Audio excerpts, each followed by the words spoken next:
هجوم محلات بلبن على الفود بلوجرز بسبب الأفورة بتاعت الفود بلوجرز اللي بتحصل.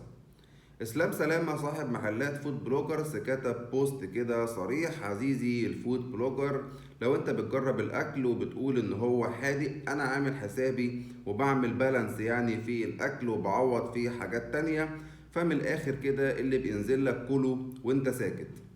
ده اللي قاله اسلام سلامة في البوست بتاعه. طبعا ده صاحب محلات بلبن كلها.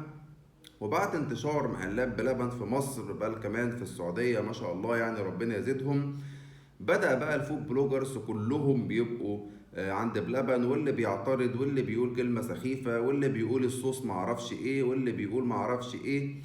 انا بصراحة مع اسلام سلامة صاحب محلات بلبن، لان الفود بلوجرز بدأوا ان هم يأفوروا قوي. مش كلهم بيأفوروا، لكن في كتير منهم بيأفور في الحاجة قوي عشان يجيب مشاهدات. ما ينفعش تعمل كده. انت المفروض تراعي ان الراجل ده محل اكل عيشه، حتى لو كبير حتى لو منتشر في كل حتة، هو ستيل محل اكل عيشه. ممكن انت كبلوجر واحد بيتابعك ما يروحش بلبن بسبب ان انت بس عايز تجيب مشاهدات، في حين ان الاكل كويس وكل حاجة. مش بنحاز لبتاع بلبن ولا بنحاز للفود بلوجرز، انا بقول لكم الحق. قد يكون في حاجات في بلبن مش حلوة ماشي، بس مش قوي كده. يعني الفود بلوجرز بيأفوروا قوي كده لدرجة ان خلوا اسلام سلامة يطلع ويتكلم.